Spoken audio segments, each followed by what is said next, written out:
de João, no último capítulo, a palavra de Deus vai dizer que se fosse contar todos os testemunhos, contarmos todos os milagres, todas as manifestações de poder, de amor, de graça, de salvação, de libertação, de cura, de transformação de Jesus Cristo, não haveria livro no mundo que caberia tudo, todos os milagres que Jesus fez. Aleluia, e sei eu que aqui há em nossas vidas N situações, N milagres, que sim, se nós pararmos aqui para contarmos, nós vamos observar, aleluia, que não teríamos nem mesmo tempo.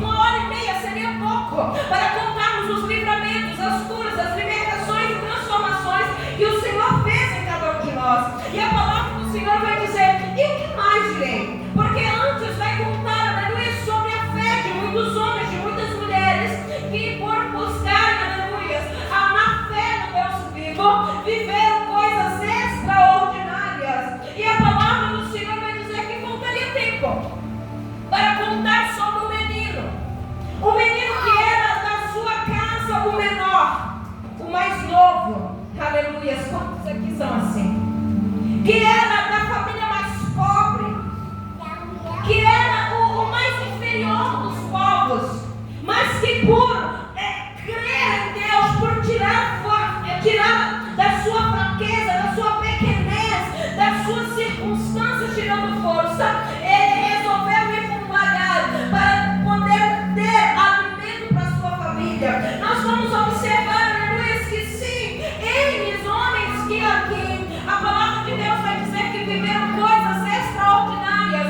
E nós vamos observar que se fala também de Jefté, aquele que a sua mãe colocou esse nome, porque teve ele por nós. Então a própria mãe o amaldiçoou, dizendo, não, você é homem de nós, você vai viver as dores. E quantos de nós aqui não somos como Jefté, que ouvimos dos nossos próprios pais palavras de maldição? E nós precisamos compreender algo, queridos, que não importa se somos o menor, não importa se a nossa família é menor, não importa se é mais pobre, não importa se é palavra de maldição veio, aleluia, da própria mãe, não importa se somos como Davi, esquecido no pasto pelo próprio pai, porque não havia nele credibilidade por parte do pai, mas a escolha de Deus. Nós vamos ouvir, aleluia, Samuel, aquele que sim, oh glória, porque para falar de Samuel, aleluia, isso é gostoso. Por quê?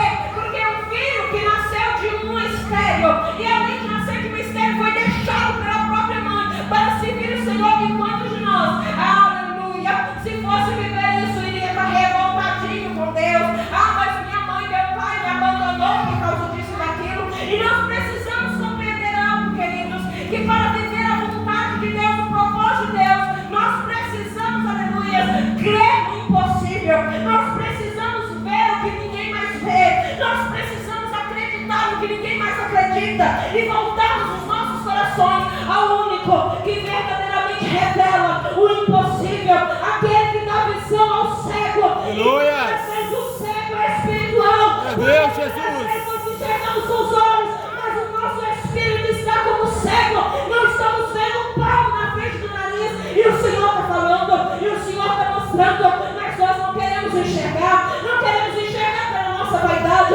Não queremos enxergar por medo.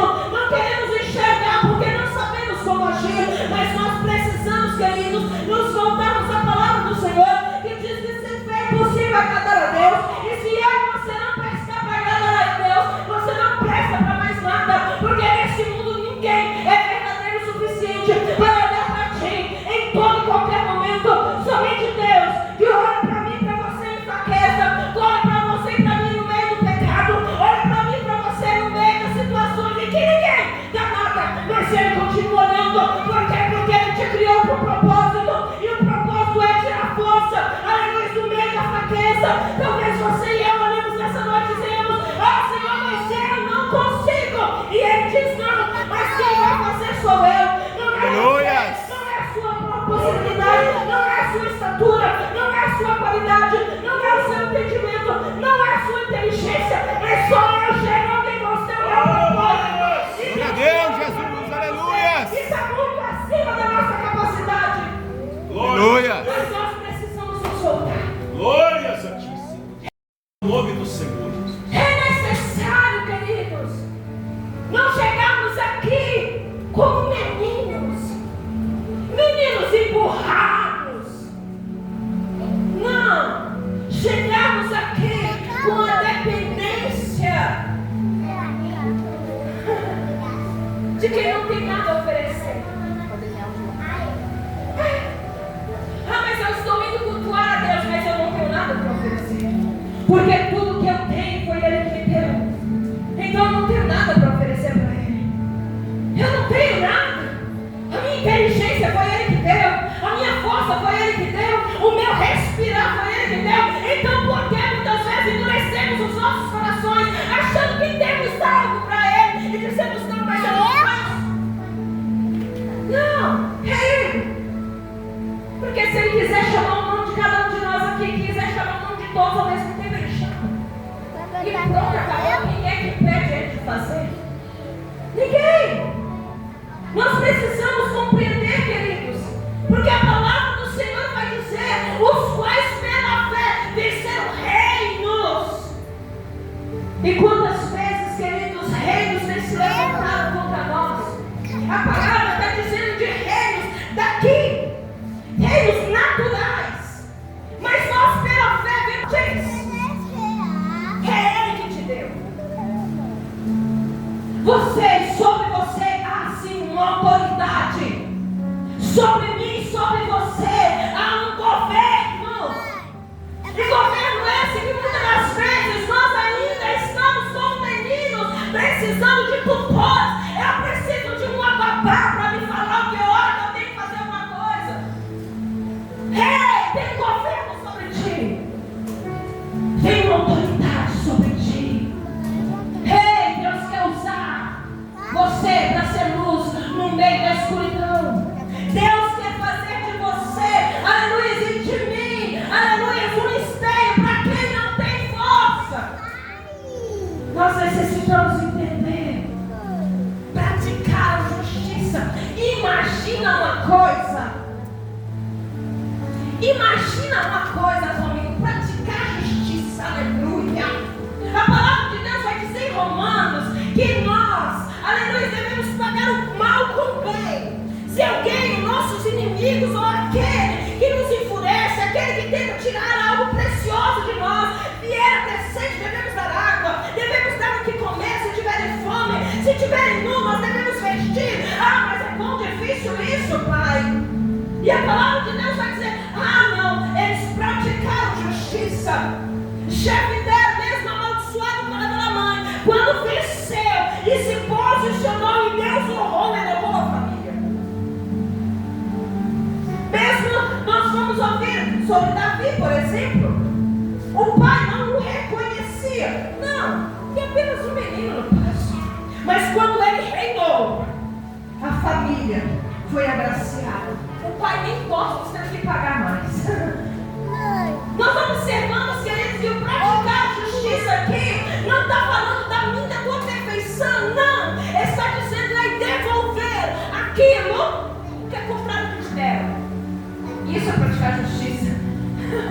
É como Jesus entrega o homem, sim, nascido como homem, sim, passando pelas mesmas dificuldades e assombros, pelas mesmas tentações que nós, e vencendo. E na cruz do Calvário, aqueles que o entregaram, ele disse: não, Pai, perdoa, eles não sabem o que fazem. E muitos de nós lemos essa passagem e dizemos assim: sabia sim, Jesus sabia, o Senhor, como assim não sabia? Mas aí o que Jesus queria dizer: Senhor, eles não compreendem que o que está acontecendo aqui é para a salvação deles mesmos. Então Jesus ali, Jesus se oferece como sacrifício, praticando a justiça por aqueles que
livrar, amém? Mas se Ele não livrar, eu não me curvo a nenhuma estátua deste mundo. Aleluia, Jesus. Eu não me curvo a nenhum Deus deste mundo. Eu não me curvo. Pode me lançar. Os seus fortes foram destruídos, mas eles havia um quarto homem junto.